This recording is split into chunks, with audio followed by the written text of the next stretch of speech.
listening to the Naked Bible Podcast. To support this podcast, go to www.nakedbibleblog.com. Welcome back once again to the Naked Bible Podcast. In a series of previous podcasts, we looked at several well-known creeds and how they articulate the doctrine of infant baptism, and juxtaposed what we found with how the same creeds describe salvation by grace alone through faith. We saw pretty quickly that there are significant internal contradictions when those two items are compared. The language is honestly muddled and confusing. Additionally, we saw how the creeds failed to think through the fundamental link struck by Paul in Colossians 2:11 and 12 between baptism and circumcision. I noted at the beginning of our series that if the two rites are theologically linked, then what you can or cannot say about one ought to be consistent with what you can and cannot say about the other. The creeds never seem to have thought about the importance of that balance. Now, having shown you the confusion, it's time for some solutions. Let not your heart be troubled or your mind confused any longer. The difficulties evaporate with some simple, straightforward adjustments in thinking. Adjustments that I think are no more magical than being consistent with what is said and not said on both sides of the baptism and circumcision tandem. Let's look first at circumcision. What did it actually do, and what didn't it do? Let's start with the latter, what circumcision did not do for its recipient. First, circumcision neither provided nor ensured salvation, nor did it lessen anyone's sinful impulse. The Old Testament story is dramatically clear that most circumcised Israelites apostatized, turning to idolatry, prompting the curse of Yahweh in the form of the exile. The fact that Israelite men were circumcised meant nothing with respect to their spiritual inclination or destiny. In fact, Paul specifically denies such an equation in Romans 4, where he labors to make the point that Abraham was justified prior to circumcision because he believed. Second, circumcision was not practiced on women. This may seem obvious again, but female genital circumcision was and still is practiced among some cultures and religions in the Middle East. The fact that circumcision was only practiced on men in Israel should inform us that the cutting rite itself did nothing with respect to one's ultimate spiritual destiny. Otherwise, women would have been excluded. Circumcision did mean something to Israelite women, though, the same thing that it meant for men. We'll get to that in a moment. Third, circumcision for men was practiced in other cultures besides Israel. Other ancient peoples, such as the Egyptians, practiced male circumcision. This tells us again that the rite itself had no efficacy in regard to salvation. Rather, its importance was in what the rite signified in conjunction with the promises God gave to Abraham and his descendants. And of course, those promises had to be believed. The actual rite of circumcision, therefore, had nothing to do with salvation or one's propensity to seek the God of Israel. It also did not guarantee that the recipient was elect with respect to eventually expressing a steadfast faith in the God of Israel.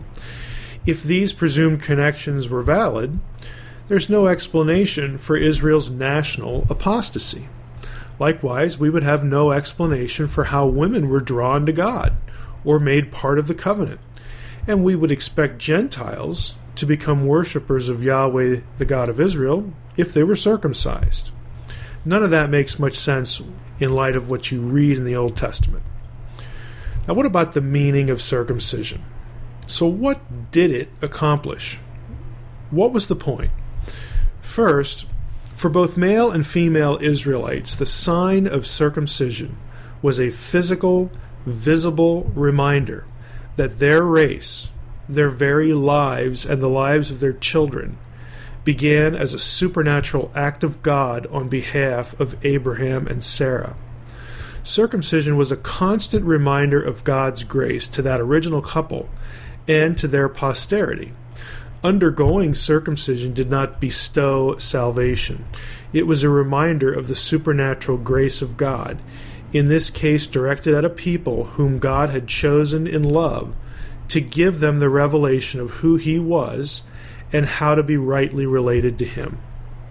Second, for males, circumcision granted the recipient admission into the community of Israel, the community that had the exclusive truth of the true God. This truth included Yahweh's covenant relationship with Israel and their need to have circumcised hearts. In other words, to believe in Yahweh's promises and worship him alone. In ancient patriarchal Israel, women were members of the community through marriage to a circumcised man or by being born to Israelite parents. Intermarriage with foreign men, in other words, those not circumcised and thus not part of Yahweh's covenant community, was forbidden. This was a prohibition that maintained the purity of the membership, and that purity was directly related to the spiritual significance of circumcision. So to summarize, membership in the community was important for a specific reason. Only this community had the truth, what Paul calls the oracles of God in Romans 3, verse 2. Only Israel had the truth in regard to the nature of the true God among all gods and how one could be rightly related to him. In other words, only Israel knew about the way of salvation. Yahweh had created this human community with the goal of giving Israel truth, the way of salvation. This exclusivity is what it meant in Old Testament theology to be elect, or chosen. Election was not equated with salvation, since, again, vast multitudes of elect Israelites were not saved from God's curse in response to their unfaithfulness. Every Israelite member of the exclusive community had to believe in the covenant promises and worship only Yahweh, trusting that relationship to result in an afterlife with their God.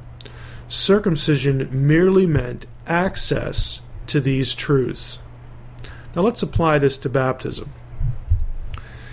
It's easy to see how the meaning and significance of circumcision connects to baptism, whether one's position includes baptism of infants or not.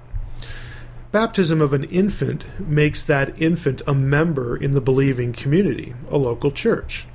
Hopefully that church will teach the oracles of God, the way of salvation, so that the child will hear the gospel at one point and believe.